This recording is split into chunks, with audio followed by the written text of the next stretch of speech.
என் சேனலில் எந்த video miss பண்ணாமல் பார்க்கணுன்னா இந்த வீடியோ கீழே இருக்க சப்ஸ்கிரைப் ரெட் கலர் பட்டனை கிளிக் பண்ணிவிடுங்க. அதே மாதிரி அது பக்கத்தில் இருக்க அந்த குட்டி பெல் ஐக்கனையும் கிளிக் பண்ணிட்டீங்கன்னா நான் எப்போல்லாம் வீடியோஸ் அப்லோட் பண்ணுறோம் அப்போல்லாம் உங்களுக்கு ஒரு நோட்டிஃபிகேஷன் வந்துடும். ஸோ என் சேனலில் எந்த வீடியோவும் நீங்கள் மிஸ் பண்ண மாட்டீங்க. Hi everyone, welcome to my channel. இன்னைக்கு இந்த வீடியோவில் வந்து தீபாவளிக்கு நிறைய பேர் நிறைய சாரீஸ் எடுத்திருப்பீங்க. இப்போ அதை எப்படி பர்ஃபெக்டாக ஓரம் அடிக்கிறதுன்னு தான் நீங்கள் பார்க்க போறீங்க. ஸோ ஓரம் அடிக்கிறது வந்து ரொம்ப பெரிய விஷயம் இல்லையா, அது எதுக்கு வீடியோ நீங்கள் நினைக்கலாம். பட் வந்து இந்த ஓரம் அடிக்கிறவங்களுக்கு தான் அதில் இருக்க ப்ராப்ளம்ஸ் வந்து தெரியும். அதாவது இந்த மாதிரி ஷிஃபான் சாரீஸ், ஜார்ஜட் சாரீஸ் நீங்கள் வந்து ஓரம் அடிக்கும் போதோ இல்லை அந்த ப்ளவுஸை கிழிச்சிட்டு நீங்கள் தைக்கும் போதோ அதை ஃபோல்ட் பண்ணி தைக்கும் போது ஒரு சின்ன சின்ன ட்விஸ்ட் மாதிரி வரும். மோஸ்ட்லி வந்து பார்த்தீங்கன்னா முந்தி சைடில் வந்து நீங்கள் க்ராஸாக தான் இருக்கும். இப்போ நான் உங்களுக்கு இந்த சாரியில் நான் காட்டுறேன் எப்படி க்ராஸாக இருக்குன்னு. ஸோ அந்த மாதிரி க்ராஸாக இருக்கிறத வந்து நீங்கள் எப்படி கட் பண்ணி ஸ்ட்ரெயிட்டாக தைக்கணும், அதே மாதிரி நீட்டாக எப்படி ஃபினிஷ் பண்ணணும், ஒரு ட்விஸ்ட் இல்லாமல் நீட்டாக எப்படி பண்ணணும்னு இப்போ நம்ம பார்க்கலாம். ஸோ இப்போ நீங்கள் பார்க்குற இந்த எல்லோ சாரியில் என்ன மாதிரி ப்ராப்ளம் இருக்குன்னு பாருங்கள்.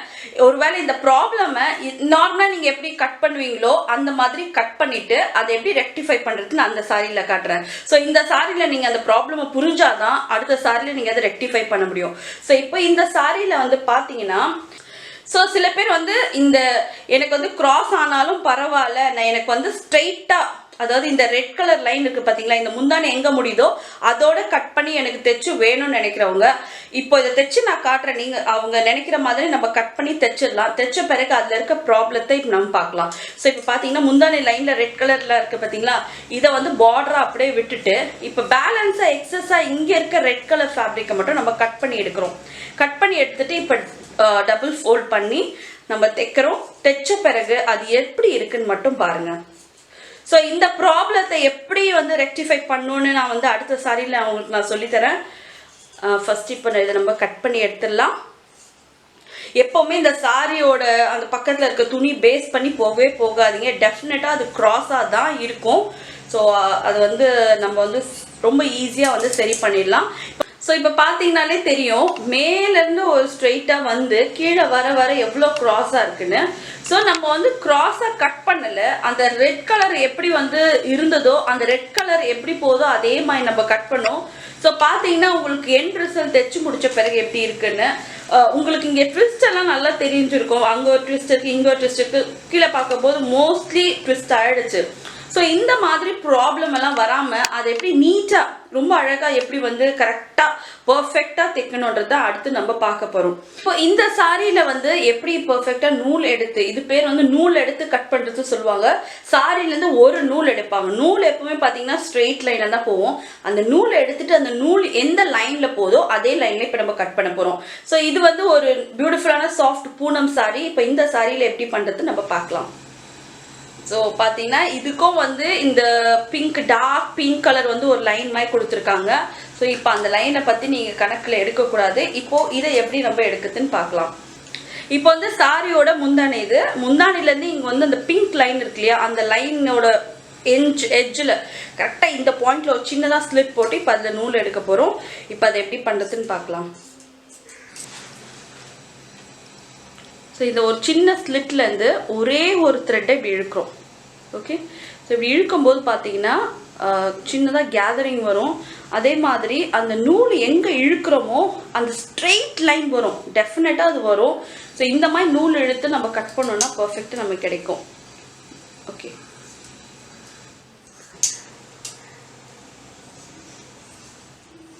ஸோ பார்த்தீங்கன்னா இப்போ முந்தானிலேருந்து உங்களுக்கு கொஞ்சம் இந்த க்ராஸ் ஆகுது உங்களுக்கு தெரிய வருது. ஸோ இப்போ அந்த நூலை எங்கெல்லாம் நம்ம இழுத்து பிடிக்கிறோமோ அந்த நூல் பார்த்தீங்கன்னா எவ்வளோ க்ராஸாக போகுதுன்னு. ஸோ மோஸ்ட்லி வந்து இந்த மாதிரி சாரீஸ் வந்து க்ராஸாக தான் உங்களுக்கு கிடைக்கும். ஸோ இந்த மாதிரி நூல் எடுத்து நீங்கள் கட் பண்ணும்போது தான் அது கட்டி நீங்கள் விடும்போது முந்தானி மேலும் கீழே இருக்காது. சில பேர் பார்த்தீங்கன்னா முந்தானை பின் பண்ணிடுவாங்க. பின் பண்ணிட்ட பிறகு கீழே பார்த்தீங்கன்னா ஒரு ஒரு ஒரு ப்ளீட்ஸ் வந்து கீழே இருக்கும், ஒரு ப்ளீட்ஸ் வந்து மேலே இருக்கும், ஒரு ஈவனாகவே இருக்காது. பட் இந்த மாதிரி நீங்கள் வந்து கட் பண்ணி தைச்சு போடும்போது முந்தானை வந்து ஈவனாக இருக்கும். நம்ம வந்து சாரி நம்ம விரிச்சு போடுறது கிடையாது. ஸோ நம்ம பின் பண்ணும்போது டெஃபினட்டாக இதெல்லாம் எதுவுமே தெரியாது. முந்தானை க்ராஸாக இருக்கட்டும் சரி, இப்போ நம்ம கட் பண்ணுறோம்ல நீட்டாக இந்த முந்தானை கிராஸ் ஆயிடுச்சுல, இப்போ கட் பண்ணும்போது அதுவும் உங்களுக்கு தெரியாது. நீங்கள் பின் பண்ணும்போது எல்லாமே ஒரே லெவலில் ஈவனாக இருக்கும். ஓகே, ஸோ இப்போ இதை நூல் எங்கே போதோ கரெக்டாக பார்த்து அந்த நேருக்கு நம்ம கட் பண்ணுறோம். ஓகே, ஸோ இப்போ இந்த சாரியை பாருங்கள், அந்த டைலோட லைன் பார்த்தீங்களா, அந்த டைலோட லைனுக்கு ஈக்குவலாக இப்போ இந்த சாரி இருக்குது. இப்போ அதுலேருந்து இந்த முந்தானை எவ்வளோ கிராஸ் பீஸ் நம்ம கட் பண்ணி எடுத்துருக்கோம், இப்படி பார்த்தா உங்களுக்கு எவ்வளோ நீட்டாக தெரியுது. இப்போது இதை நம்ம மடித்து ஈவனாக தைச்சிடலாம், எந்த ஒரு பிரச்சனையும் வராது. நீங்கள் சாரியை அழகாக ப்ளீட் பண்ணி பின் பண்ணி கட்டும் போது சாரி கீழே வந்து ப்ளீட்ஸ் ரொம்ப ஈவனாக நீட்டாக இருக்கும் ஃபினிஷ். ஸோ இப்போ இதை தைச்சி உங்களுக்கு காட்டுறேன் எப்படி வந்து இருக்குன்னு நீங்கள் பாருங்கள். ஸோ இப்போ நம்ம ஈவனாக கட் பண்ணோம், இது எப்படி ஃபோல்டிங் பாருங்கள். ஸோ மேலே ஒரு ஃபோல்ட் பண்ணி டபுள் ஃபோல்ட் பண்ணுறோம். இப்போ அது ஒரு வாட்டி நீங்கள் டபுள் ஃபோல்ட் பண்ணாலே போதும், மீதி இருக்க ஃபேப்ரிக் அதுவே அழகாக அதே லைனில் எக்ஸாக்டாக உங்களுக்கு டர்ன் ஆகிடும்.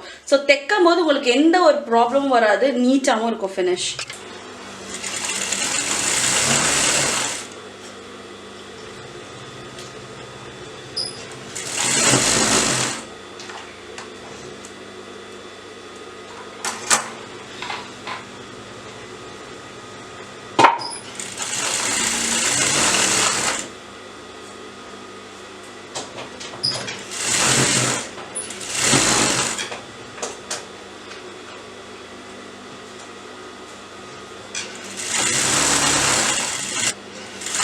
ரொம்ப ரொம்ப பியூட்டிஃபுல்லாக வந்திருக்கு. இப்போ இந்த சாரியும் ஃபஸ்ட்டு கட் பண்ண சாரியும் ஒன்றா நான் வச்சு காட்டுறேன், உங்களுக்கு அப்போ டிஃப்ரென்ஸ் வந்து ரொம்ப க்ளீனாக தெரியும். இப்போ இதில் பார்த்தீங்கன்னா ரொம்ப அழகாக மடிச்சிருக்கு. ஸோ ஃபுல் சாரியுமே எங்கேயுமே உங்களுக்கு ஒரு ட்விஸ்ட் இல்லாமல் ரொம்ப நீட்டாக இருக்கும் ஃபினிஷ், எங்கேயுமே மடிப்பு இருக்காது, ரொம்ப அழகாக நீட்டாக ஃபினிஷ் ஆகிருக்கு. இப்போ ஃபஸ்ட்டு நம்ம தைச்ச சாரியை நான் காட்டுறேன். ஸோ இப்போ இதில் பார்த்தீங்கன்னா ஸ்டார்டிங் வந்து எதுவுமே ப்ராப்ளம் இல்லை, ஆனால் கீழே போக போக பார்த்தீங்கன்னா இந்த இடத்துலேருந்து உங்களுக்கு வந்து டேர்ன் ஆக ஆரம்பிக்குது. பார்த்தீங்கன்னாலும் தெரியும், இந்த இடம் டேர்ன் ஆகுது. இந்த ப்ராப்ளம் உங்களுக்கு வரக்கூடாதுன்னு நினச்சிங்கன்னா இதே மாதிரி அதில் இருக்க நூலை வந்து இழுத்து நீங்கள் தைக்கும்போது டெஃபினட்டாக உங்களுக்கு இந்த ப்ராப்ளம் வராது. சப்போஸ் உங்கள்கிட்ட இந்த மாதிரி சாரி இருக்குது, இதே மாதிரி உங்களுக்கு வந்து ட்விஸ்ட் ஆகிடுச்சு, இந்த மாதிரி வரலன்னு நினச்சிங்கன்னா கரெக்டாக இது எங்கே முடியுதோ அது பக்கத்தில் ஒரு சின்ன ஸ்லிட் போட்டுருங்க. ஸ்லிட் போட்டு அங்கேருந்து ஒரே ஒரு நூலை பிடிச்சி இழுக்கும் போது கரெக்டாக எவ்வளோ தூரம் போதோ கட் பண்ணிவிட்டு ஃபோல்ட் பண்ணி தைச்சிட்டிங்கன்னா அது வந்து கரெக்டாகிடும். ஸோ இந்த மாதிரி ஆயிடுச்சு நீங்கள் கவலைப்பட தேவையில்லை, எல்லா சாரியும் இந்த மாதிரி பண்ணும்போது நீட்டான ஃபினிஷ் கிடச்சிடும். ஸோ இந்த வீடியோ பிடிச்சிருந்தாலும் இந்த மாதிரி சின்ன சின்ன ஹெல்ப்ஃபுல் டிப்ஸ் இருக்க வீடியோஸ் வேணும்னு நினச்சிங்கன்னா மறக்காமல் இந்த சேனலை சப்ஸ்கிரைப் பண்ணுங்கள், அதே மாதிரி கீழே இருக்க தம்ஸ் அப் பட்டனையும் கிளிக் பண்ணுங்கள். Okay, see you next time, take care, bye bye.